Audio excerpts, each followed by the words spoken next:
ചെയ്യുന്നത് jailer 2 Rajinikanth sir. അതെ അതെ, ഒന്നും ചോദിക്കണ്ട, അതിനെ പറ്റി ഒന്നും പറയാൻ പാടില്ല. മുണ്ടിപ്പോര് പറഞ്ഞിട്ട് വെയിറ്റ് ചെയ്തോളൂ, അതൊക്കെ ചെയ്യാമോ? അല്ല അപ്ഡേറ്റ് അല്ല, നമുക്ക് എന്താ വെച്ചാൽ നമ്മളെ ഒരുപാട് മലയാളി ആക്ടേഴ്സ് ഉണ്ട്, നമ്മുടെ ഒരുപാട് കുറെ ഭാഗങ്ങൾ കേരളത്തിലൊക്കെ നടക്കുന്നത്. അപ്പോൾ സുരാജ് ഉണ്ട്, കോട്ടയം നസീർ ഉണ്ട്, അന്ന രാജൻ ഉണ്ട്, സുജിത് ശങ്കർ ഉണ്ട്, അങ്ങനെ മലയാളി ഒരു വിനീത് ഉണ്ട്, വിനീത് തട്ടിലുണ്ട്, അങ്ങനെ മലയാളി ഒരു കാസ്റ്റ് ഉണ്ട് കുറച്ച്.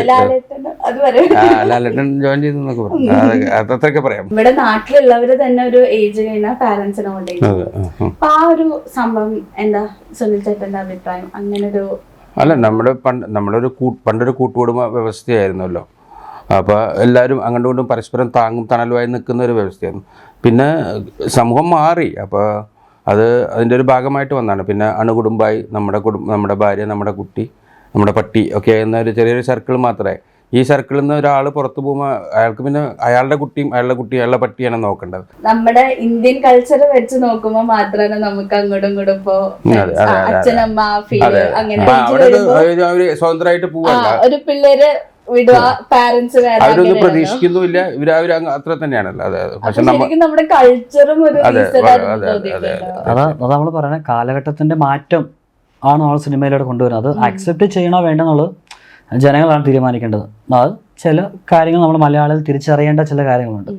ആ തിരിച്ചറിവുകൾ നമ്മൾ നമ്മുടെ രീതിക്ക് എത്തിക്കുന്നു.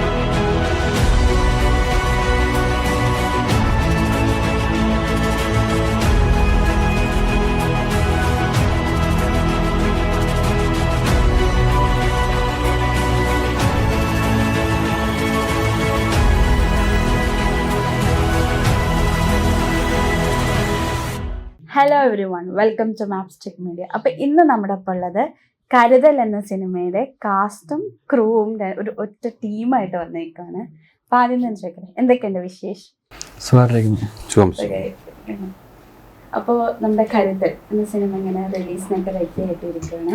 അപ്പോൾ നമുക്ക് ആദ്യം തന്നെ ഈ സിനിമയെ പറ്റിയും ഇവിടുത്തെ ഇപ്പോൾ ചേട്ടൻ ചെയ്തതെന്നും ഇപ്പോൾ നിങ്ങളും ഒരു ഭാഗമായിട്ടുണ്ട് ക്യാരക്ടറിനെ പറ്റിയിട്ടൊക്കെ പറയാമല്ലോ.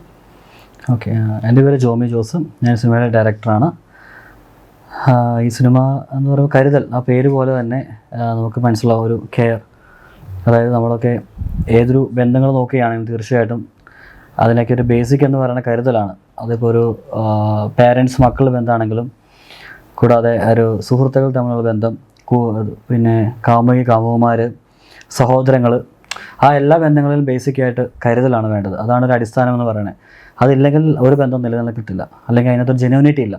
അപ്പം അതെല്ലാം അങ്ങോട്ട് ഉൾക്കൊള്ളിച്ചുകൊണ്ട് കഥ പറഞ്ഞു പോകുന്ന ഒരു സിനിമയാണ് കരുതൽ എന്ന് പറയുന്നത്. ബേസ്ഡ് ഓൺ ട്രൂ ഈവൻസ് ആണ്. കുറച്ച് നടന്ന സംഭവങ്ങൾ കോർത്തിണക്കിക്കൊണ്ട് ഒരു സിനിമയാക്കി മാറ്റിയിരിക്കുന്നു. അതാണ് യഥാർത്ഥ കരുതൽ എന്ന് പറയുന്നത്.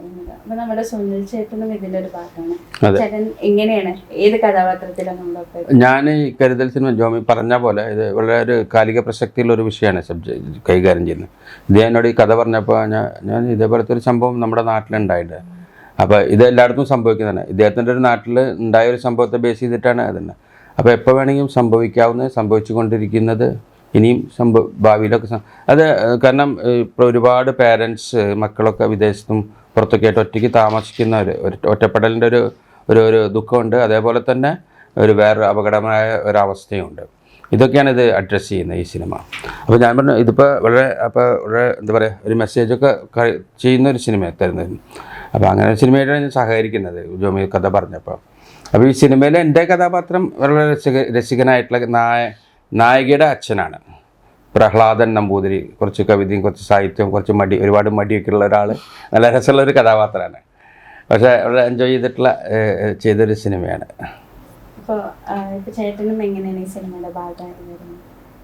എൻ്റെ പേര് റോബിൻ എന്നാണ്, റോബിൻ സ്റ്റീഫൻ എന്നാണ് പേര്. എൻ്റെ സ്വദേശം വന്നിട്ട് രാമമംഗലമാണ്, എറണാകുളം ഡിസ്ട്രിക്റ്റാണ്. ഞാൻ ശരിക്കും ഒരു പ്രവാസിയാണ്. ഇയർലി വന്നു പോകുന്ന ഒരു പ്രവാസ ജീവിതമാണ് ഒരു 10-13 വർഷമായിട്ട്. അപ്പോൾ ഒരു പ്രാവശ്യം ഞാൻ ലീവിന് വന്നപ്പോൾ ജോമിയാണ് എന്നെ ഇങ്ങനെ ഒരു ഷോർട്ട് ഫിലിമിലേക്ക് വിളിച്ചു. അങ്ങനെ ആ ഒരു ഷോർട്ട് ഫിലിമിലേക്ക് താല്പര്യം ഉണ്ടോ എന്ന് ചോദിച്ച് എന്നോട് ഇങ്ങനെ സംസാരിച്ചപ്പോൾ നമ്മൾ പണ്ട് പോലെ സിനിമ എന്ന് പറയുന്നത് നമുക്കൊരു ഇഷ്ടമുള്ളൊരു കാര്യമാണ്. അപ്പോൾ പറഞ്ഞു കഴിഞ്ഞപ്പോൾ ഞാൻ ചെറിയൊരു താല്പര്യം തോന്നി, ചെയ്ത് നോക്കാം എന്നുള്ളൊരു ഇതായി. അപ്പോൾ അങ്ങനെ ഷോർട്ട് ഫിലിം ചെയ്തു. അങ്ങനെ ഷോർട്ട് ഫിലിം ചെയ്ത് കഴിഞ്ഞപ്പോഴാണ് പിന്നീടാണ് ഈ പറഞ്ഞ ഫിലിമിലേക്ക് ജോമി എന്നെ വിളിക്കുമായിരുന്നു. അപ്പോൾ അങ്ങനെയാണ് ജോമി എന്ന് പറയുന്നത് എൻ്റെ ബ്രദറാണ്, ഈ പറഞ്ഞ പോലെ എൻ്റെ കസിൻ ബ്രദറാണ്. അപ്പോൾ എൻ്റെ വൈഫിൻ്റെ ഫസ്റ്റ് കസിനാണ്. അപ്പോൾ അങ്ങനെയാണ് ഞാൻ ഈ ഫിലിമിലേക്ക് വരുന്നത്. ഈ ഫിലിമിൽ ഇപ്പോൾ ചന്തു എന്നാണ് എൻ്റെ കഥാപാത്രത്തിൻ്റെ പേര്. അപ്പോൾ ഇതിനകത്ത് ഞാൻ ഒരു നായകൻ്റെ ഒരു ബെസ്റ്റ് ഫ്രണ്ടായിട്ടാണ് ഈ ക്യാരക്ടർ വന്നിട്ട്. അങ്ങനെയാണ്. ഇപ്പോൾ ഇതിൻ്റെ ഒരു ടൈറ്റിലും ബേസ്ഡ് ഓൺ ട്രൂ ഇവൻറ്റ്സ് എന്നൊക്കെ പറയുമ്പോൾ തന്നെ ഇപ്പം നേരത്തെ സുനിൽ ചേട്ടനും പറഞ്ഞ പോലെ തന്നെ ഒരുപാട് ഇങ്ങനത്തെ കാര്യങ്ങൾ നടക്കുന്നുണ്ട്. ഇപ്പോൾ ബന്ധങ്ങൾ എന്ന് പറയുമ്പോൾ തന്നെ ഒരു ക്വസ്റ്റ്യൻ മാർക്കാണ്, എത്രത്തോളം ട്രൂ ആണ് അങ്ങനെയുള്ള. അപ്പോൾ നമ്മുടെ സാമൂഹികമായിട്ട് പ്രശ്നങ്ങൾ കണക്ട് ചെയ്യുമ്പോൾ ഈ മൂവിയിൽ ഇങ്ങനെ എന്തൊക്കെ വരുന്നുണ്ട്? അതായത് നമ്മളിപ്പോൾ ഡെയിലി ഒരു ന്യൂസ് പേപ്പർ എടുത്ത് വായിക്കുമ്പോഴുള്ള എല്ലാ കാര്യങ്ങളും ഒരു മനുഷ്യൻ്റെ ജീവിതത്തിൽ അപകടകരമായിട്ട് നടക്കുന്ന പല കാര്യങ്ങളും കണക്ട് ചെയ്ത് വരുന്നുണ്ട്. എന്തൊക്കെയാണെന്ന് എടുത്തു പറയുന്നില്ല, പ്രത്യേകിച്ച് ഇത്രയും പറയാം. ഒരു നമ്മുടെ നാടുകളിൽ കേരളത്തിൽ ഒരു 80% വീടുകൾ നോക്കിയാലും കാരണവന്മാർ തന്നെയുള്ളൂ. മക്കളൊക്കെ പല ആവശ്യങ്ങൾക്കായിട്ട് ഒന്നെങ്കിൽ ജോലിക്ക് വേണ്ടിയായിരിക്കും അല്ലെങ്കിൽ പഠന ആവശ്യങ്ങളൊക്കെ ആയിരിക്കും വിദേശത്തേക്ക് പോവുകയാണ്. അപ്പം നമ്മുടെ ഒരു നാട്ടിലെ സാഹചര്യം അനുസരിച്ച് എല്ലാവരും വിദേശത്തേക്ക് പോകുന്ന കാശുണ്ടാക്കി അവരുടെ ജീവിതം ഒരു മുമ്പോട്ട് ഭദ്രമാക്കാൻ വേണ്ടിയാണ്. അതല്ലെങ്കിൽ അതിനകത്തൊരു സാമ്പത്തിക നിലനിൽപ്പില്ല. അപ്പം അങ്ങനെ വരുമ്പോൾ തീർച്ചയായിട്ടും അവർക്ക് വിദേശത്ത് പോകാതിരിക്കാനും വയ്യ. അങ്ങനെ പല സാഹചര്യങ്ങളുണ്ട്. അപ്പോൾ അങ്ങനെയുള്ള കുടുംബങ്ങളിൽ ഉണ്ടാകുന്ന ചില പ്രശ്നങ്ങൾ, മക്കൾ വിദേശത്തിരുന്ന് അനുഭവിക്കുന്ന പ്രശ്നങ്ങൾ, മാതാപിതാക്കൾ തന്നെ ഇരുന്ന് അനുഭവിക്കുന്ന പ്രശ്നങ്ങൾ, അതെല്ലാം കൂടെ നമ്മൾ കൂട്ടിയിണക്കിക്കൊണ്ട് അതിനെന്തൊരു സൊല്യൂഷനാണെന്നുള്ള കാര്യം, ആ ഒരു സൊല്യൂഷനാണ് നമ്മൾ നമ്മുടെ രീതിക്ക് ജനങ്ങളുടെ മുമ്പിലേക്ക് എത്തിക്കുന്നത്. അതൊരു ചോദ്യചിഹ്നമായിട്ടാണ്, ഒരു ഓപ്ഷൻ പോലെ നമ്മൾ കൊടുക്കുകയാണ്. അപ്പം അതിനകത്ത് കാണുന്ന പ്രേക്ഷകരാണ് അല്ലെങ്കിൽ ജനങ്ങളാണ് അതിലേത് ചൂസ് ചെയ്യണം എന്നുള്ളൊരു ഇതിലേക്ക് എത്തുന്നത്. നമ്മൾ അതിൻ്റെ പോസിറ്റീവ് വശങ്ങളും പറയാൻ ഓൾഡ് ഏജ് ഹോമൊക്കെ ആയിട്ട് കണക്ട് ചെയ്ത് നമ്മൾ പറയുന്നത്. അപ്പം അതിനൊരു പോസിറ്റീവ് വശങ്ങളും പറയുന്നുണ്ട്, നെഗറ്റീവ് വശങ്ങൾ നമ്മൾ കാണിക്കുന്നുണ്ട്. അപ്പം അതിലെ ഏത് വേണമെന്നുള്ളത് കാണുന്നവരാണ് തീരുമാനിക്കേണ്ടത്. ഇപ്പോൾ നമ്മുടെ സൊസൈറ്റിയിൽ സ്ഥിരം നടക്കുന്ന ഒരു സംഭവമാണ്. ഇപ്പോൾ അല്ലെങ്കിൽ പോലും ഓൾഡ് ഏജ് ഹോമിൽ പാരൻസിനെ കൊണ്ടാക്കിയിട്ട് നാട് വിട്ടു പോവുക, അല്ലെങ്കിൽ ഇവിടെ നാട്ടിലുള്ളവർ തന്നെ ഒരു ഏജ് കഴിഞ്ഞാൽ പാരൻസിനെ ഓൾഡ് ഏജ്. അപ്പൊ ആ ഒരു സംഭവം എന്താ സുനിൽ ചേട്ടന്റെ അഭിപ്രായം? അങ്ങനൊരു അല്ല, നമ്മളൊരു പണ്ടൊരു കൂട്ടുകുടുംബ വ്യവസ്ഥയായിരുന്നല്ലോ. അപ്പോൾ എല്ലാവരും അങ്ങോട്ടും ഇങ്ങോട്ടും പരസ്പരം താങ്ങും തണലുമായി നിൽക്കുന്ന ഒരു വ്യവസ്ഥയായിരുന്നു. പിന്നെ സമൂഹം മാറി, അപ്പോൾ അതിൻ്റെ ഒരു ഭാഗമായിട്ട് വന്നതാണ്. പിന്നെ അണുകുടുംബമായി നമ്മുടെ ഭാര്യ, നമ്മുടെ കുട്ടി, നമ്മുടെ പട്ടി ഒക്കെ എന്ന ഒരു ചെറിയൊരു സർക്കിൾ മാത്രമേ.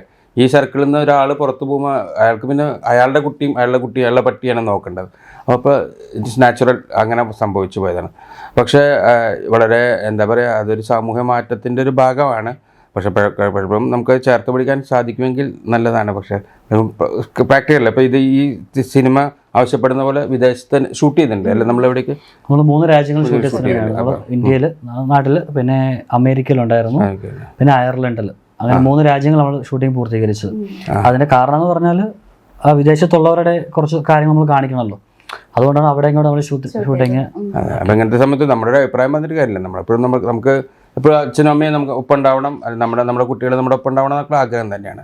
പ്രാക്ടിക്കലി ചിന്തിക്കുമ്പോൾ ചില സമയത്ത് അത് അനിവാര്യമായി പോയിക്കുകയാണ് ഇപ്പോൾ സമൂഹത്തിൽ.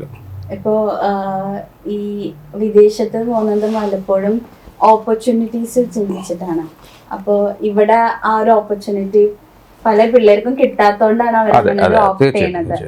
അപ്പൊ നമുക്കതിന് ഒരു കുറ്റം പറയാൻ പറ്റില്ലല്ലോ. ഇല്ല, അത് കുറ്റമായിട്ടല്ല നമ്മൾ പറയുന്നത് അതന്നെ ആദ്യം പറയുന്നത്, നമ്മൾ വിദേശത്ത് പോകാതിരിക്കുകയാണെങ്കിൽ അത് ആ കുടുംബത്തെ ബാധിക്കും, അവരുടെ സാമ്പത്തിക ഭദ്രതയെ. അപ്പോൾ തീർച്ചയായിട്ടും അവരുടെ സാഹചര്യം നോക്കി അവരാണ് തീരുമാനിക്കേണ്ടത് വിദേശത്ത് പോകുക. അത് ആരായാലും, ഇപ്പോൾ നിങ്ങളാണെങ്കിലും നമ്മളാണെങ്കിലും കൂടുതൽ കാശുണ്ടാക്കുക, നമ്മുടെ ജീവിതം കുടുംബം ഭദ്രമാക്കി കൊണ്ടുപോകുക, അതല്ലേ? അപ്പോൾ നമ്മൾ ഒരിക്കലും കുറ്റമായിട്ടല്ല നമ്മൾ പറയുന്നത്. ആ പോകുന്ന സാഹചര്യത്തിൽ നമ്മൾ ചെയ്യേണ്ട ചില കാര്യങ്ങളുണ്ട്. അതാ മാറുന്ന സാഹചര്യം അനുസരിച്ച് മനുഷ്യരായി നമ്മൾ, പ്രത്യേകിച്ചും കേരളത്തിലെ ആളുകൾ ചില കാര്യങ്ങൾ മനസ്സിലാക്കേണ്ടതുണ്ട്. അപ്പം ആ കാര്യങ്ങളാണ് നമ്മൾ സിനിമയുടെ പറയുന്നത്. കരുതൽ എന്തായാലും ഇതൊരു അവസ്ഥയാണ്, നമുക്ക് ഒഴിവാക്കാൻ പറ്റാത്ത, ചില സമയത്തെങ്കിലും ഒഴിവാക്കാൻ പറ്റാത്ത അവസ്ഥയാണ്. അപ്പോൾ സ്വീകരിക്കേണ്ട കരുതൽ എന്തായിരിക്കണം, അങ്ങനെ എന്തായിരിക്കണം നമ്മുടെ ഒരു വ്യൂ, അതാണ്. പക്ഷേ ഈ റിലേഷൻഷിപ്സ് പലതും നമ്മുടെ ഇന്ത്യൻ കൾച്ചർ വെച്ച് നോക്കുമ്പോ മാത്രമാണ് നമുക്ക് അങ്ങോട്ടും ഇങ്ങോട്ടും ഇപ്പോ അച്ഛനമ്മ ഫീല് അങ്ങനെ. ബാക്കി എല്ലായിടത്തും വെച്ചാൽ ഒരു age വരുമ്പോ സ്വതന്ത്രമായിട്ട് പോവാ, ഒരു പിള്ളേര് വിടുക, പാരന്റ്സ് അവരൊന്നും പ്രതീക്ഷിക്കുന്നുമില്ല, ഇവര് അത്ര തന്നെയാണല്ലോ. അതെ, പക്ഷെ നമ്മുടെ കൾച്ചറും ഒരു അതാ നമ്മൾ പറയുന്നത് കാലഘട്ടത്തിന്റെ മാറ്റം ആണ് നമ്മൾ സിനിമയിലൂടെ കൊണ്ടുവരുന്നത്. അത് അക്സെപ്റ്റ് ചെയ്യണോ വേണ്ടെന്നുള്ളത് ജനങ്ങളാണ് തീരുമാനിക്കേണ്ടത്. അത് ചില കാര്യങ്ങൾ നമ്മൾ മലയാളികൾ തിരിച്ചറിയേണ്ട ചില കാര്യങ്ങളുണ്ട്. ആ തിരിച്ചറിവുകൾ നമ്മൾ നമ്മുടെ രീതിക്ക് എത്തിക്കുന്നു. അത് എത്രമാത്രം എഫക്റ്റീവ് ആവും നമുക്കറിയാം. നമ്മൾ ആദ്യം ഞാനൊക്കെയാണ് ഡയറക്ഷനിലാണ് ആദ്യമായിട്ട് ചെയ്യുന്നതാണ്. ഒരു ബാക്ക്ഗ്രൗണ്ട് ഇതിലില്ല, ഞാൻ പ്രൊഫഷണൽ നേഴ്സാണ്. പക്ഷെ നമ്മുടെ ഐഡിയ വെച്ച് അത് ഇവരൊക്കെ ആയിട്ട് ഷെയർ ചെയ്ത് എല്ലാവരുടെയും കൂടെ ഇൻപുട്സ് നമ്മൾ മേടിച്ചുകൊണ്ട് നമ്മളോട് പറ്റുന്ന രീതിയിൽ ലിമിറ്റഡ് ടൈമിൽ ലിമിറ്റഡ് ടെക്നോളജീസ് ലിമിറ്റഡ് ആയിട്ടുള്ള എല്ലാ കാര്യങ്ങളും ലിമിറ്റഡ് ആയിരുന്നു. അത് വെച്ച് നമ്മൾ ചെയ്ത് ജനങ്ങൾക്ക് മുന്നിൽ എത്തിക്കുന്ന ഒരു എഴുതിയിരിക്കുന്നതും ഞാൻ സ്റ്റോറി. അപ്പോൾ ബേസ്ഡ് ഓൺ ട്രൂ ഇവന്റ്സ് എന്ന് പറഞ്ഞാൽ അപ്പോൾ ആ ഒരു ഇൻസ്പിറേഷൻ എങ്ങനെയാണ് കിട്ടിയത്? അല്ല, അതാ ഞാൻ പറഞ്ഞത്. നമ്മുടെ ലൈഫ് അതായത് സ്ഥിരം നമ്മൾ ന്യൂസ് പേപ്പറിലൊക്കെ കാണുന്ന, പ്രത്യേകിച്ച് മാതാപിതാക്കളോട് സ്നേഹമുള്ള മക്കൾക്ക്, എല്ലാവർക്കും മാതാപിതാക്കളോട് സ്നേഹമുണ്ട്, പക്ഷെ അവരെ കൂടുതലായിട്ട് കൺസേൺഡ് ആയി കാണുന്ന ചില ആളുകൾക്ക്, ഞാനൊക്കെ അങ്ങനെയാണ്. അപ്പം തീർച്ചയായിട്ടും നമ്മൾ ന്യൂസ് പേപ്പറിലൊക്കെ വായിക്കുമ്പോൾ പേരൻസിനൊക്കെ ചില കാര്യങ്ങൾ, അപ്പം ഒരു ദൂരെ, ഇപ്പം നമ്മൾ കോട്ടയത്താണ്, അപ്പം തിരുവനന്തപുരത്തോ കോഴിക്കോടുള്ള ആർക്കെങ്കിലുമൊക്കെ ഒരു അപകടം പറ്റിയെന്ന് അമ്മമാർക്ക് അച്ഛന്മാർക്ക് നമുക്ക് സങ്കടം തോന്നാം. അപ്പം അങ്ങനെ അതേപോലത്തെ സംഭവം നമ്മൾ ദൂര സ്ഥലങ്ങളിൽ കണ്ടു വന്നിരുന്ന ചില കാര്യം നമ്മുടെ നാട്ടിൽ നടന്നു, എൻ്റെ നാട്ടിൽ നടന്നു. അത് കണ്ടപ്പോൾ നമുക്ക് കുറച്ചുകൂടി ഫീൽ ചെയ്യാൻ പറ്റി. അപ്പോൾ അതുകൊണ്ട് അത് മുമ്പോട്ടുള്ള ഒരു അവസ്ഥ ഇത് തന്നെ ആയിരിക്കും എന്നുള്ള മനസ്സിലാക്കാൻ സാധിച്ചുകൊണ്ടാണ്. അപ്പോൾ അതിന് വേണ്ട കുറച്ച് കാര്യങ്ങൾ എന്താണ് ജനങ്ങളിലേക്ക് എത്തിക്കുക എന്നുള്ളത് നമ്മളെക്കൊണ്ട് പറ്റുന്ന അതൊക്കെയുള്ളൂ. അല്ലെ ആരും പോയി മാറ്റാൻ നമുക്ക് പറ്റത്തില്ല. നമ്മളെക്കൊണ്ട് പറ്റുന്ന രീതിയിൽ നമ്മളത് കാണിച്ചു കൊടുക്കുക, ഒരു മെസ്സേജ് കൊടുക്കുന്നു, ബാക്കി സ്വീകരിക്കുക വേണ്ടത് അവരുടെ ഇഷ്ടം. ഇപ്പോൾ സുനിൽ ചേട്ടൻ്റെ ഇതിലൊരു ഹ്യൂമർ ക്യാരക്ടറാണല്ലോ. അപ്പോൾ എനിക്ക് പലപ്പോഴും തോന്നിയിട്ടുണ്ട് പല ടൈപ്പ് ക്യാരക്ടറും ചെയ്തിട്ടുണ്ട്. ഒരു കൗശലക്കാരൻ ടൈപ്പ് ഉണ്ട്, കോമഡി ഉണ്ട്, പിന്നെ വില്ലനിസം പറയുകയാണെങ്കിൽ എൻ്റെ മനസ്സിൽ എപ്പോഴും നിൽക്കുന്നത് നമ്മുടെ പോർത്തൊഴിലാണ്. അപ്പൊ എങ്ങനെയാണ് ഈ ഒരു ക്യാരക്ടർ ഇങ്ങനെ ഒരു ബാലൻസും പല പല ടൈപ്പ് ഒരേ രീതിയിൽ ഒരേ ആളെ ചെയ്യുമ്പോ എന്ന് പറയുമ്പോൾ? എൻ്റെ ജോലിയാണല്ലോ അത്, പ്രൊഫഷൻ. അപ്പോൾ അതാണല്ലോ ആക്ടർ. ആക്ടർ എന്ന് പറഞ്ഞാൽ നമ്മളുടെ ഒരു വ്യക്തിത്വം മറന്നുകൊണ്ട് സംവിധായകനോ തിരക്കഥാകൃത്തോ തരുന്ന മറ്റൊരു വ്യക്തിത്വത്തിൽ നമ്മളെ പറിച്ചു നടാനുള്ള ശ്രമമാണ്. അപ്പോൾ ഒരു പരിധിവരെ നമ്മുടെ ഒരു നമുക്കൊരു ഇൻബോൺ ടാലൻ്റ് ഉണ്ടെങ്കിൽ ഒരു പരിധിവരെ വിജയിക്കും. പക്ഷേ സിനിമ എന്നൊക്കെ ആകുമ്പോൾ ഒരു കൂട്ടായ പ്രയത്നമാണ്. നമുക്ക് ഒരുപാട് ഇൻപുട്സ് കിട്ടും. ഒരു ആക്ടറെ സംബന്ധിച്ച് ഇൻപുട്സ് എന്ന് പറഞ്ഞാൽ, ഞാനിപ്പോൾ ഞാനിപ്പോൾ ഈ പള്ളിയിലച്ഛൻ കുറേ സിനിമകൾ ചെയ്തിട്ടുണ്ട്. ഞാൻ കുറേ പള്ളിയിലച്ഛനെ ജീവിതത്തിൽ കണ്ടിട്ടുണ്ട്. അപ്പോൾ എനിക്ക് അവിടെ നിന്നൊക്കെ ഇൻപുട്സ് എടുക്കാം. പക്ഷേ സീരിയൽ കില്ലറെ ഞാൻ കണ്ടിട്ടില്ല, സീരിയൽ കില്ലറെ. അപ്പോൾ അതൊക്കെ നമുക്ക് ഭാവനയാണ്. നമുക്ക് ഇപ്പോൾ ഒരു നടൻ്റെ ടൂൾസ് എന്ന് പറയുമല്ലോ, ബോഡി മൈൻഡ് സൗണ്ട് എന്നൊക്കെ പറയും. അതേപോലെ അത് പ്യുവർ നമ്മുടെ ഒരു ഭാവന തന്നെയാണ്. അപ്പം നമ്മുടെ മാത്രമല്ല, അത് എഴുതിയ ആളുടെ ഉണ്ട്, സംവിധായകനുണ്ട്, ഒപ്പമുള്ള കോ സ്റ്റാറുകളുണ്ട്. എല്ലാവരും ഒരു കൊളാബറേറ്റ് ചെയ്ത് കൂട്ടായിട്ടുള്ള ഒരു ബോധ്യത്തിൽ നിന്ന് പുറത്തേക്ക് വരുന്നതാണ്. അപ്പം നമ്മുടെ മാത്രം കഴിവാന്ന് പറയാൻ പറ്റില്ല. അപ്പോൾ സിനിമ എന്ന് പറയുമ്പോൾ ഒരുപാട് ഘടകങ്ങൾ കൂടി ചേർന്നിട്ടാണ് സംഭവിക്കുന്നത്. പക്ഷെ നമുക്ക് ആ സമയത്തൊക്കെ എത്തിച്ചേരാൻ പറ്റും. ഇപ്പോൾ ഈ സിനിമ തന്നെ നിങ്ങൾ പറഞ്ഞ പോർത്തൊഴിൽ എന്ന് പറഞ്ഞ സിനിമയിലേക്ക് ഞാൻ അതിനു മുമ്പ് ചെയ്ത സിനിമയായിട്ട് യാതൊരു സാമ്യമില്ല. അപ്പോൾ അയാൾ എൻ്റെ സിനിമകളും കണ്ടിട്ടില്ല. അയാളിങ്ങനെ അതേ സംവിധായകൻ വിഘ്നേഷ് രാജ്, ഞാൻ അയാളോട് ചോദിച്ചു നിങ്ങൾ എന്തുകൊണ്ട് എന്നെ സെലക്ട് ചെയ്യുന്നു വെച്ചപ്പോൾ പുള്ളി ആ സിനിമയിലേക്ക് വേണ്ടി നടന്മാരെങ്ങനെ തപ്പിക്കൊണ്ടിരിക്കുമ്പോൾ എൻ്റെ ഒരു ഫോട്ടോ അയാൾക്ക് സ്ട്രൈക്ക് ചെയ്തു പറഞ്ഞു. അതിനുശേഷം എന്നെ അയാൾ വിളിച്ച് സംസാരിച്ചതിന് ശേഷമാണ് നമുക്കത് ചെയ്യാൻ പറ്റുന്നുള്ള ഒരു ബോധത്തിലെത്തുന്നത്. ഒരുപാട് ഘടകങ്ങൾ ഒത്തു വരുമ്പോഴാണ് ക്യാരക്ടറൊക്കെ നമ്മൾ ആ സിനിമ ആലോചിക്കുമ്പോൾ ഒരു വില്ലനാണല്ലോ, അപ്പൊ ഒരു സീരിയൽ കില്ലറും കൂടിയാണ്. അപ്പൊ നമ്മള് സ്ഥിരം കണ്ട ഒരു പാറ്റേൺ വെക്കുമ്പോ ഒരു മാസ് സീരിയൽ കില്ലർ അതിനൊക്കെ മാറിയിട്ട് ഒരു ബ്രൂട്ടൽ എന്ന് നമുക്ക് പറയാം. അപ്പൊ അത് ഫുൾ ഓഫ് ചെയ്ത് എനിക്ക് ഭയങ്കര ഫേവറേറ്റ് ക്യാരക്ടറാണ്, ഫേവറേറ്റ് സിനിമയാണ്, അത് എടുത്ത് പറഞ്ഞത്.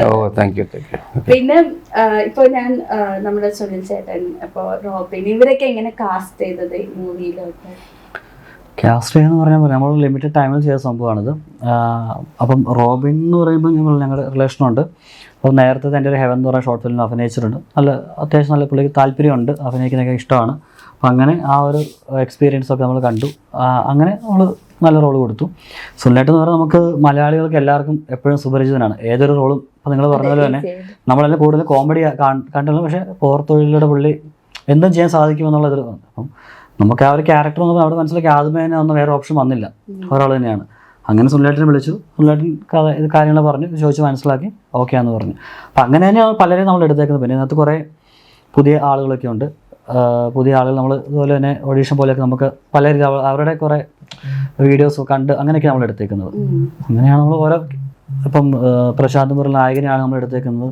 പുള്ളിയോട് സംസാരിച്ച് കഥയും കാര്യങ്ങളെല്ലാം പറഞ്ഞ് അങ്ങനെ നമ്മൾ എടുത്തേക്കുന്നത്. അപ്പോൾ റോബിൻ ചേട്ടൻ്റെ എക്സ്പീരിയൻസ് എങ്ങനെ ഉണ്ടായിരുന്നു ഇവരുടെ ഒപ്പമുള്ള ഒരു ഈ കാസ്റ്റും എൻ്റെ സത്യം പറഞ്ഞാൽ ഇത് ഫസ്റ്റ് ഞാനൊരു ശ്വാസം എന്ന് പറയുന്ന ഒരു ഫിലിമിൽ ഒരു ചെറിയൊരു റോൾ ചെയ്തിട്ടുണ്ട്. ബിനോയ് വേളൂരാണ് ഡയറക്ഷൻ. അപ്പോൾ അത് കഴിഞ്ഞിട്ടുള്ള സെക്കൻഡ് ഫിലിമാണിത്. എക്സ്പീരിയൻസ് എന്ന് പറഞ്ഞു കഴിഞ്ഞാൽ എന്താ പറയുക, എല്ലാവരും വളരെ കോപ്പറേറ്റീവ് ആയിരുന്നു. എന്ന് വെച്ചാൽ എന്താ പറയുക, ലൊക്കേഷനിലാണെങ്കിലും എല്ലാവരും വളരെ അങ്ങോട്ടും ഇങ്ങോട്ടും ഒത്തിരി ഹെൽപ്പിംഗ് മെൻറ്റാലിറ്റി ഉള്ള പോലെ എനിക്ക് തോന്നി, ഭയങ്കരമായിട്ട് ഫീൽ ചെയ്തു. ആരും അങ്ങനെ മാറി നിൽക്കുകയോ അങ്ങനെയുള്ള ഇതൊന്നുമില്ല. എന്ത് കാര്യത്തിനാണെങ്കിലും ഇപ്പോൾ എനിക്ക് എന്തെങ്കിലും ഒരു ബുദ്ധിമുട്ടുണ്ടെങ്കിൽ എന്തെങ്കിലും ഒരു കാര്യം ഉണ്ടെങ്കിൽ എല്ലാവരും ഭയങ്കര കോപ്പറേറ്റീവ് ആയിരുന്നു. അങ്ങനെയുള്ള യാതൊരു പ്രശ്നങ്ങളും ഇല്ലായിരുന്നു. അപ്പോൾ എനിക്ക് ഡയറക്ടറിനോടാണെങ്കിലും സഞ്ജയ് ചേട്ടനോട് ഇപ്പോൾ നിങ്ങളെ ചേട്ടനെ വെച്ച് നോക്കുമ്പോൾ എക്സ്പീരിയൻസ് എന്ന മുകളിൽ ആളുടെ ഒരു പുതിയ മൂവി ആണെങ്കിലും എടുത്ത ടോപ്പിക് അല്ലെങ്കിൽ എടുത്ത് ഒരു മൂവിയുടെ ഇതെന്ന് പറഞ്ഞാൽ ഒരു സോഷ്യൽ കമ്മിറ്റ്മെൻറ്റ് എന്നുള്ള രീതിയിലൊരു ടോപ്പിക്കാണ് സ്റ്റോറിക്ക് ചൂസ് ചെയ്തത്.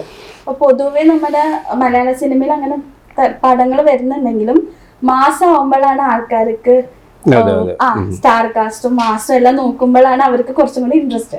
അപ്പോൾ എന്ത് തോന്നുന്നു ഈ ഒരു മൂവി എങ്ങനെയാണ് നമുക്കൊരു ഡിഫറെൻ്റ് ആക്കാം എന്ന് പ്രതീക്ഷ ഉണ്ടോ, അല്ലെങ്കിൽ എന്താ നിങ്ങളുടെ ഒപ്പീനിയൻ? ഇതിൻ്റെ ഒരു ഒപ്പീനിയൻ എന്ന് പറഞ്ഞാൽ ഞങ്ങൾക്ക് ഈ ഒരു സിനിമ ചെയ്യാൻ തന്നെ നമുക്ക് ഒരു പ്രധാന കാരണം ഞങ്ങളുടെ സ്ക്രിപ്റ്റ് റൈറ്ററും പിന്നെ ക്യാമറമാനൊക്കെ സാബു ജെയിംസ് സാറാണ്. സാറ് ഫിലിം ഇൻഡസ്ട്രിയിൽ 10-30 വർഷമായിട്ടുണ്ട്. സാറ് പൂനെ ഫിലിം ഇൻസ്റ്റിറ്റ്യൂട്ടിലൊക്കെ റാങ്ക് ഹോൾഡറൊക്കെ ആയിട്ട് വന്ന് അവിടെ പഠിപ്പിച്ച ഒരാളാണ്. അപ്പോൾ സാറിൻ്റെ ഒരു സപ്പോർട്ട് ഞങ്ങൾക്ക് എപ്പോഴും ഉണ്ട്. പിന്നെ ഞങ്ങളോട് സ്റ്റീഫൻ ചേട്ടയ്ക്ക് എന്നൊരു ചേട്ടനുണ്ടായിരുന്നു. അപ്പോൾ ഞങ്ങളൊരു ടീമുണ്ട്. അപ്പം സ്റ്റീഫൻ ചേട്ടൻ എന്ന് പറഞ്ഞാൽ എൻ്റെ എല്ലാ ഞാൻ 12 ഷോർട്ട് ഫിലിം ചെയ്തിട്ടുണ്ട്. എല്ലാത്തിനും ചേട്ടനുണ്ട്. ഞങ്ങളെല്ലാവരും നെയ്ബേഴ്സാണ്, ഒരേ ഒഴുകൂരുകാരാണ്. അപ്പം അങ്ങനെയുള്ള ഒരു കുറച്ച് പേര് ഞങ്ങളൊരു കോർ ടീം പോലെ വന്നു. അതിനുശേഷം ഞങ്ങൾ തന്നെ കുറച്ച് നമ്മുടെ ഒരു ഫസ്റ്റ് മൂവി ആയതുകൊണ്ട് ഒരു എക്സ്പെരിമെൻ്റൽ മൂവി അത് ചെയ്യാമെന്ന് വിചാരിച്ചു. ഒത്തിരി എന്താ പറയുക സ്റ്റാർ കാസ്റ്റോ അല്ലെങ്കിൽ ഒത്തിരി എക്സ്പെൻസീവ് ഒന്നും ആവാതെ തന്നെ നമ്മുടെ ലിമിറ്റഡ് ഇതിൽ സിനിമയെക്കുറിച്ച് പഠിക്കുക. കാരണം ഞാനും സ്റ്റീഫൻ ചേട്ടനും ഒക്കെ പുതിയ ആളുകളാണ്. അപ്പോൾ ഇതിനെക്കുറിച്ച് പഠിക്കുക എന്നുള്ള നമ്മുടെ കയ്യിൽ ഒതുങ്ങുന്ന ആക്ടേഴ്സിനെ എത്തിക്കുക, അതാണ് നമ്മൾ നോക്കിയത്. അപ്പോൾ ഞങ്ങൾ ചിന്തിച്ചപ്പോഴാണ് പല ഇൻസ്റ്റാഗ്രാമിലൊക്കെ നമുക്ക് കാണാൻ സാധിക്കും ഒത്തിരിയേറെ ടാലൻറ്റഡ് ആയിട്ടുള്ള പുതിയ ആളുകൾ.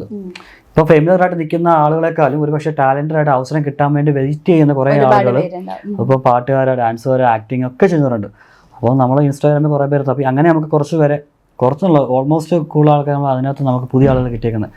പിന്നെ ഇതിനകത്ത് ഓൾമോസ്റ്റ് 30ഓളം നേഴ്സുമാർ അഭിനയിച്ചിട്ടുണ്ട്. അപ്പോൾ ഞാനൊരു പ്രൊഫഷണൽ നേഴ്സാണ്. അപ്പോൾ അങ്ങനെ കുറച്ച് നേഴ്സേഴ്സിനെയും അപ്പോൾ അവരെല്ലാം ഏതെങ്കിലും രീതിയിലൊക്കെ കഴിവ് തെളിയിച്ചവരാണ്, ആക്ടിങ്ങിലൊക്കെ അല്ലെങ്കിൽ ഡാൻസിങ്ങിലും ഒക്കെ ആയിട്ട്. അപ്പോൾ അങ്ങനെ നമ്മൾ നോക്കിയാണ് പുതിയ ആളുകൾക്ക് ഒരു ചാൻസ് കൊടുക്കുക. കാരണം ഫെമിലിയറായിട്ടുള്ളവർ ഓഫ് കോഴ്സ് അവരുണ്ട്. പക്ഷെ ആ കൂടുതൽ പുതിയുള്ള ആൾക്കാരെ സപ്പോർട്ട് ചെയ്യുകയാണെങ്കിൽ അത് അവരെ നമുക്ക് വളർത്താൻ പറ്റും, അവരോടൊപ്പം നമുക്കും വളരാൻ പറ്റും. ആ ഒരു ചിന്താഗതിയിലാണ് നമ്മൾ പുതിയ ആളുകളെ നമ്മൾ അങ്ങനത്തെ രീതിയിലൂടെ നമ്മൾ ചൂസ് ചെയ്ത് ഇതിനകത്തേക്ക് എത്തിച്ചത്. ഓൾമോസ്റ്റ് എല്ലാവരും തന്നെ പുതിയ ആളുകൾ എന്ന് പറഞ്ഞാൽ അവർ അവരുടേതായ മേഖലയിൽ കഴിവ് തെളിയിച്ചവരായിരിക്കും. ഇപ്പം ഇതിനകത്തൊരു പാട്ട് പാടിയിട്ട് ബിന്ദുജ എന്ന് പറഞ്ഞ് ഗിന്നസ് വേൾഡ് റെക്കോർഡറാണ്. 35 പാട്ടുകാരുടെ സൗണ്ട് അനുകരിച്ച് ഗിന്നസ് വേൾഡ് റെക്കോർഡ് മേടിച്ച് മിമിക്രി ആർട്ടിസ്റ്റാണ്, ഡബിങ് ആർട്ടിസ്റ്റാണ്. അപ്പം ബിന്ദുജ ഈ ഒരു സിനിമയിലെ ഒരു കള്ളച്ചിരി എന്ന പാട്ടിലൂടെയാണ് മലയാള സിനിമയിലെ പിന്നണി ഗാനരംഗത്തേക്ക് കടന്നു വന്നത്. അതുപോലെ തന്നെ ഒരു സ്മിസ് എന്ന് പറയുന്ന റാപ്പറുണ്ട്. പുള്ളിയുടെയും ആദ്യത്തെ ഒരു റാപ്പ് സോങ് മലയാള സിനിമയിൽ ഈ സിനിമയിലൂടെയാണ്. അതുപോലെ തന്നെ നമ്മുടെ ടിങ്കിൾ സൂര്യ എന്ന് പറഞ്ഞ ആക്ടർ നമ്മുടെ രേഖാചിത്രം സിനിമയിൽ മമ്മൂട്ടിയുടെ ഡ്യൂപ്പായിട്ടൊക്കെ അഭിനയിച്ചത്. അപ്പോൾ അദ്ദേഹത്തിൻ്റെ ഫേസ് കാണിച്ചുകൊണ്ട് അദ്ദേഹം ആദ്യമായിട്ട് അഭിനയിക്കുന്ന ആ ഒരു സിനിമ എന്ന് പറയുന്നത് നമ്മുടെ കരുതൽ എന്ന സിനിമയാണ്. അങ്ങനെ ഒട്ടനവധി ഈ കഴിവ് തെളിയിച്ച ആളുകൾക്ക് അവരുടെ സ്വന്തം പേരിൽ സ്വന്തം മുഖം വെച്ചുകൊണ്ട് അല്ലെങ്കിൽ സ്വന്തം ശബ്ദത്തിൽ ആ ഒരു സിനിമയിലേക്ക് കടന്നു വരുവാനായിട്ട് നമ്മുടെ കരുതൽ എന്ന് പറയുന്ന സിനിമയുടെ സാധിച്ചു എന്നുള്ളത് വലിയ ദൈവാനുഗ്രഹവും ഞങ്ങളുടെയൊക്കെ ഒരു സന്തോഷം നൽകുന്ന ഒരു കാര്യമാണ്. അങ്ങനെ എനിക്കതിന് ഇങ്ങനത്തെ ഒരു തീം എടുക്കാൻ ജോമിക്ക് പരിചയമുള്ള ഒരു മേഖലയാണ്. ഒന്നാമത് ഈ സംഭവം അവിടെ നടന്നു എന്ന് പറയുമ്പോൾ ജം ഒരു പ്രവാസിയാണ്, ഒരു നേഴ്സാണ്. അപ്പോൾ ഒരുവിധം ജോമിക്കും അല്ലെങ്കിൽ സുഹൃത്തുക്കൾക്കും ഉണ്ടാവും അല്ലേ, ഇതേ അനുഭവത്തിൽ കൂടി കടന്നു പോകുന്ന സുഹൃത്തുക്കളുണ്ടാവാം ഒക്കെ ഉണ്ടാവും. എനിക്ക് കൃത്യമായിട്ട് അറിയില്ല, എന്നാലും അയാളുടെ മനസ്സിന് തങ്ങിക്കിടക്കുന്ന, അപ്പോൾ ആദ്യമായിട്ടൊരു സിനിമ ചെയ്യാൻ പറ്റുമ്പോൾ നമുക്ക് ഏറ്റവും ഫെമിലിയർ ആയിട്ടുള്ള ഒരു സറൗണ്ടിങ്സും സിറ്റുവേഷൻസും ഒക്കെയാണ് നമ്മൾ തിരഞ്ഞെടുക്കുക. അപ്പോൾ അതായിരിക്കും ഈ ഒരു ഇതിലേക്ക് വന്നത് അല്ലേ? അങ്ങനെ തന്നെ ഞാൻ സിനിമ എടുക്കുമ്പോൾ പ്രവാസിയായിട്ടില്ല. അപ്പോൾ ഞാൻ എക്സാം ഒക്കെ പാസ്സായി നിൽക്കുന്ന ഗ്യാപ്പാണ്, പേപ്പർ വർക്ക് നടക്കുന്ന ഗ്യാപ്പിലാണ് സിനിമ എടുക്കുന്നത്. അത് ഞാൻ പറഞ്ഞ ഒരു ലിമിറ്റഡ് ടൈമിൽ നമ്മൾ എടുത്തത്. എനിക്ക് പോകാനായിട്ടൊരു 3-4 ദിവസം ഗ്യാപ്പ് വന്നു. ആ ഒരു ടൈമിൽ സ്ക്രിപ്റ്റ് ചെയ്ത് എല്ലാം അങ്ങനെ ആക്കി എടുക്കുക വെച്ചത്. നമ്മൾ എൻ്റെ ഒരു ഷോർട്ട് ഫിലിം ആയിരുന്നു ശരിക്കും പറഞ്ഞ ഒരു സിനിമ. അതിന് കുറച്ച് അവാർഡ്സ് കിട്ടിയിട്ടുണ്ട്. അത് നമ്മൾ സിനിമയാക്കി എടുത്തത്. അപ്പോൾ ആ ഒരു 3-4 മാസം കൊണ്ട് നമ്മൾ ഷൂട്ടിംഗ് എല്ലാം പൂർത്തിയാക്കി ഓൾമോസ്റ്റ് എല്ലാം തന്നെ കഴിഞ്ഞ് പോസ്റ്റ് പ്രൊഡക്ഷൻ്റെ പകുതിയൊക്കെ ആയി കഴിഞ്ഞപ്പോഴാണ് എനിക്ക് പോകേണ്ടി വന്നത്. അങ്ങനെ ഞാൻ അയർലൻഡിന് പോയി, പിന്നെ ജോലിയൊക്കെ ആയിട്ട് അതിൻ്റെ ഇടയ്ക്കൂടെ നമ്മൾ ബാക്കി കാര്യങ്ങൾ ഓർഗനൈസ് ചെയ്ത് എല്ലാം പൂർത്തിയാക്കുകയോ ചെയ്തത്. ഇപ്പോൾ നമ്മൾ ഈ പ്രവാസി എന്ന് പറയുമ്പോൾ തന്നെ നമുക്കൊരു ഒരു വേ ലൈക്ക് അവരുടെ ഒരു സിറ്റുവേഷൻ, ഒറ്റപ്പെടുന്ന സിറ്റുവേഷൻ ഏറ്റവും കൂടുതൽ അനുഭവിക്കുന്ന ഒരു ടീമാണ്. ലൈക്ക് ആരുമില്ല, കുടുംബക്കാരോ ഒറ്റവരൊന്നുമില്ല. അങ്ങനെ ഇപ്പൊ നിങ്ങളും ഒരു പ്രവാസി ആയി ഇപ്പൊ ആയി അല്ലേ? ഇപ്പൊ അല്ലേ? നിങ്ങളുടെ ഒരു അനുഭവം എന്താണ് ആ ഒരു പ്രവാസി അല്ല, അങ്ങനെ എല്ലാ പ്രവാസികളും ആരും ഇല്ലാത്ത ആളുകളൊന്നല്ല. അവർക്ക് ഭാര്യയും കുട്ടികളൊക്കെ ആയിട്ട് അവിടെ താമസിക്കുന്നുണ്ട്. നമ്മൾ പൊതുവെ പ്രവാസി എന്ന് പറയുന്നത് അല്ലെങ്കിൽ ഇപ്പൊ പഠിക്കാൻ പോകുന്ന പിള്ളേരും അവിടെ ഒറ്റയ്ക്കാണല്ലോ. അപ്പൊ ഒരു ഇപ്പത്തെ പിള്ളേർക്ക് വരുമ്പോ പെട്ടെന്ന് ഡിപ്രഷൻ അല്ലെങ്കിൽ ഒറ്റപ്പെടുന്ന ഒരു ആൻസൈറ്റി അങ്ങനെ ഒരുപാട് ഉണ്ടാവും. പക്ഷെ അതിനകത്തില്ലേ പ്രവാസികൾക്ക് മാത്രമല്ല അതുള്ളത്. നമ്മുടെ നാട്ടിലുള്ള അവരുടെ വീട്ടുകാരും ഒറ്റപ്പെട്ട ജീവിക്കുന്നത്. നമ്മൾ നോക്കിയാൽ മതി. നമ്മുടെ ഒരു വീട് എടുത്ത് നോക്കുകയാണെങ്കിൽ അതിന്റെ അയലോക്കത്തെ വീട്ടുകാരോട് പരിചയം കാണത്തില്ല. പറഞ്ഞു മനസ്സിലാക്കും. അതിപ്പം നമ്മൾ വിദേശത്തുള്ളവർക്കും നാട്ടിലുള്ളവർക്കും തന്നെ സെയിം എക്സ്പീരിയൻസ് ആണ് ഇന്നത്തെ ഈ ഒരു കാലഘട്ടത്തിലൂടെ. ഒരു പരിചയം എല്ലാ ഫോണിലും, എല്ലാവരും ഫോണിലൂടെ കണക്ഷൻസ് ഒക്കെയാണ്. പണ്ടൊക്കെ ശരിയാണ് കൂട്ടുകുടുംബമൊക്കെ ആയിട്ട് ഉണ്ടായിരുന്നു. പക്ഷെ ഇപ്പം പ്രവാസ ജീവിതവും നാട്ടിലെ ജീവിതവും എല്ലാം ഒരുപോലെയൊക്കെ തന്നെയാണ്. പിന്നെ അപ്കമിങ് ആയിട്ട് വേറെ ഈ മൂവിക്ക് ശേഷം ഞങ്ങളിപ്പോൾ ഞങ്ങളുടെ ഒരു പ്രൊഡക്ഷൻ ഡ്രീംസ് ഓൺ സ്ക്രീൻ പ്രൊഡക്ഷൻ്റെ നമ്മൾ വേറൊരു പ്രോജക്റ്റ് ഇങ്ങനെ ഓൾമോസ്റ്റ് ഒക്കെ ആയി നിൽക്കുകയാണ്. അതിപ്പം നമ്മളിതൊക്കെ കഴിഞ്ഞ് പതുക്കെ ചെയ്യാനുള്ള പരിപാടിയിൽ തന്നെ ഇരിക്കുന്നത്. ഞാൻ ഇതിനകത്ത് നായകൻ്റെ 3 കൂട്ടുകാരാണ്. അതിലൊരു കൂട്ടുകാരനായിട്ട് ഞാൻ തമിഴിലിപ്പോൾ സിനിമ 2-3 സിനിമയുടെ റിലീസായി ഇപ്പോൾ പുറത്തുള്ളതിന് ശേഷം. ബ്ലഡി ബഗറും മദ്രാസ് മാറ്റിനി അങ്ങനെ സിനിമ. പിന്നെ മൈ ഡിയർ സിസ്റ്റർ എന്ന് പറഞ്ഞ സിനിമ ചെയ്ത് കഴിഞ്ഞിട്ടുണ്ട്. അത് അരുൾ നിധി എന്ന് പറയുന്ന ആക്ടറാണ്. പിന്നെ ഇപ്പോൾ ചെയ്യുന്നത് ജയിലർ 2 രജനികാന്ത്. അതെ അതെ. ഒന്നും ചോദിക്കണ്ട, അതിനെ പറ്റി ഒന്നും പറയാൻ പാടില്ല. മുണ്ടിപ്പോര് പറഞ്ഞിട്ടുണ്ട്. വെയിറ്റ് ചെയ്തോളൂ, അതൊക്കെ ചെയ്യാം. പിന്നെ അതാണ് സിനിമ. അപ്പോൾ സിനിമ വളരെ നന്നായിട്ട് പോകുന്നുണ്ട് സിനിമ. പക്ഷെ അടുത്ത കൊല്ലമൊക്കെ ആവും. അത് ഒരുപാട് ലെങ്തി പ്രോസസ് നമ്മുടെ സിനിമ. ഒരു കാര്യം പറഞ്ഞാൽ മതി, നമ്മളിപ്പോ ജയിലർ 1 കണ്ടു, അത് ഒരു മാസ് ബ്ലാസ്റ്റ് എന്നൊക്കെ നമുക്ക് പറയാം. അതേ ലെവൽ അതിനേക്കാളും നമുക്ക് പ്രതീക്ഷിക്കണല്ലോ. അത് അങ്ങനെ ചെയ്യാൻ തന്നെയാണ് അവർ ശ്രമിക്കുക. തീർച്ചയായിട്ടും അതിന് പിന്നുള്ളവർ അങ്ങനെ ശ്രമിക്കുക. അങ്ങനെ തന്നെ ശ്രമിക്കുക. അപ്പൊ അങ്ങനെ തന്നെ ആവണം.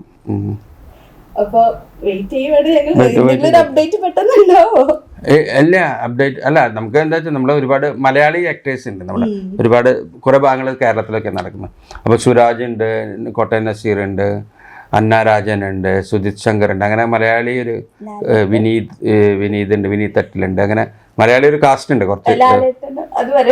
ലാലേട്ടൻ ജോയിൻ ചെയ്തു എന്നൊക്കെ പറഞ്ഞു. അതൊക്കെ പറയാം. പിന്നെ RPG എന്ന് പറഞ്ഞാൽ ഞാൻ വേറെ സിനിമ കൊണ്ട് ചെയ്തിട്ടുണ്ട്. ഡാനിയൽ ബാലാജി എന്ന് പറയുന്ന ഒരു നടൻ, അദ്ദേഹം മരിച്ചു, അടുത്ത് മരിച്ചു. അദ്ദേഹം അവസാനമായി ചെയ്ത ഒരു സിനിമയാണ്. അതിലും ഞാൻ അഭിനയിച്ചിട്ടുണ്ട്. അത് നടക്കുന്നു.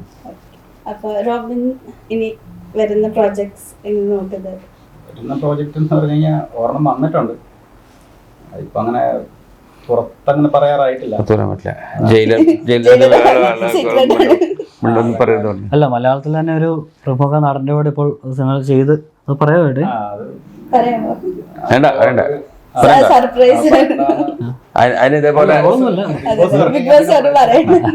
അല്ലല്ല, എനിക്കറിയില്ല. നമുക്ക് പബ്ലിസിറ്റിക്ക് വേണ്ടി വന്നിരിക്കും. ഷൂട്ട് കഴിഞ്ഞിട്ടില്ല, ഇപ്പോഴും ഓൺ ഗോയിങ് ആണ്. അപ്പൊ പിന്നെ നമ്മളങ്ങനെ അങ്ങനെ പറഞ്ഞാൽ ശരിയല്ലോ. ഷൂട്ട് കഴിഞ്ഞിട്ടുണ്ടെങ്കിൽ ഓക്കെ. അപ്പൊ അതാണ്.